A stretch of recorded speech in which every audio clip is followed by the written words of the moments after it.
Hello everyone, আসসালামু আলাইকুম। Welcome back to my channel Babin রান্নাঘরে আপনাদের স্বাগতম। আজকে আমি আপনাদেরকে অসংখ্য ছিদ্রযুক্ত নরম তুলতুলে চিতই পিঠা তৈরি করে দেখাবো। আপনারা অনেকেই এই চিতই পিঠাটা তৈরি করতে যান, তবে ঠিকঠাক মতো পারফেক্ট হয় না। আশা করছি আজকের রেসিপিটা ফলো করলে আপনারা খুব সহজেই এইরকম নরম তুলতুলে চিতই পিঠা তৈরি করতে পারবেন। চলুন তবে দেখে নেওয়া যাক কিভাবে তৈরি করতে হয়। প্রথমে আমি এখানে নিয়ে নিচ্ছি একটা মিক্সিং বল, আর এই মিক্সিং বলের মধ্যে নিয়ে নিচ্ছি মেজারমেন্ট কাপের 2 কাপ পরিমাণ চালের গুঁড়া। এখানে আমি ভিজা চালের গুঁড়াটা নিয়েছি, আপনারা চাইলে শুকনো চালের গুঁড়াও নিতে পারেন।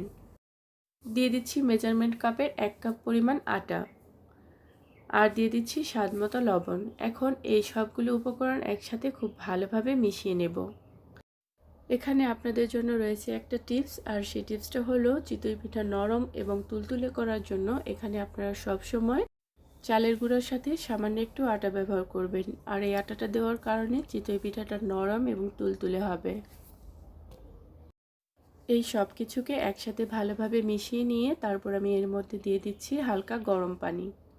আমি আস্তে আস্তে পানিটা মেশাবো। এখানে আপনারা হালকা গরম পানি ব্যবহার করার চেষ্টা করবেন, এতে করে চিতই পিঠাগুলো ফুলকো এবং নরম তুলতুলে হবে। আর এখানে যদি আপনারা শুকনো চালের গুঁড়াটা নেন তাহলে গরম পানিটা একটু বেশি করে গরম করে নেবেন। এই কাজটা হাত দিয়েই করতে হবে। আমি হ্যান্ডউইচটা রেখে হাত দিয়ে খুব ভালোভাবে একটা চিতই পিঠার ব্যাটার তৈরি করে নেব।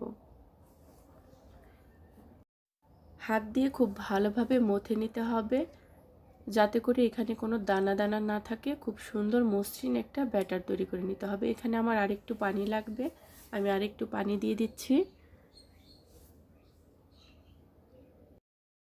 এখানে আপনারা আরেকটা কাজ করতে পারেন, চিতই পিঠার ব্যাটারটা তৈরি করার আগে আপনারা চালের গুঁড়া আর আটাটাকে খুব ভালোভাবে ছেঁকে নিতে পারেন। চিতই পিঠার ব্যাটারটা তৈরি করা হয়ে গেছে। এখন আমি আপনাদের দেখাচ্ছি এটা ঠিক কীরকম হবে। এটা খুব বেশি পাতলাও হবে না, আবার খুব বেশি ঘনও হবে না। ঠিক এরকম একটা ব্যাটার তৈরি করে নিতে হবে।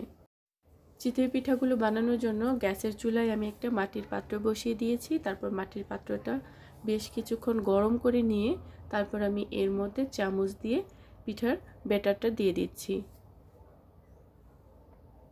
এরকম একটা চামচ দিয়ে দিলে পিঠার পরিমাপগুলো সবগুলো একই সমান হবে। তারপর একটা ঢাকনা দিয়ে ঢেকে দিচ্ছি। চুলার হিটটা লুয়ে রেখে 1 থেকে 1.5 মিনিটের মতো আমি এটাকে ঢেকে রেখেছিলাম।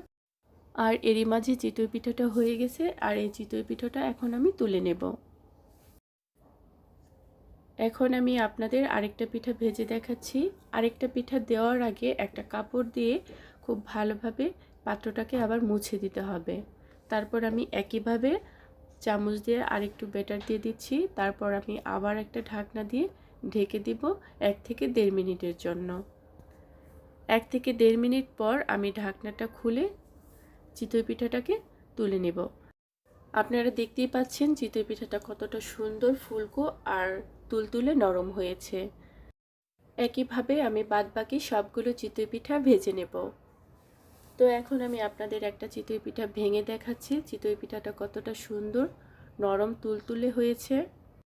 আশা করছি আজকের রেসিপিটা ফলো করে যারা এখনও চিতই পিঠা বানাননি, অর্থাৎ নতুন রাঁধুনি, বা যারা চিতই পিঠা বানান যাদের চিতই পিঠাটা ঠিকঠাক মতো পারফেক্ট হয় না, তারাও আজকের রেসিপিটা ফলো করে খুব সহজেই চিতই পিঠা তৈরি করে নিতে পারবেন। তো ভিউয়ার্স, এরকম আরও নিত্য নতুন রেসিপি দেখার জন্য আমার চ্যানেলটা সাবস্ক্রাইব করে আমার পাশেই থাকবেন। অবশ্যই পাশে থাকা বেল আইকনটি বাজিয়ে দিবেন, তাহলে আমার নতুন কোনো ভিডিও আসলে সবার আগে আপনি নোটিফিকেশন পেয়ে যাবেন। আল্লাহ হাফেজ।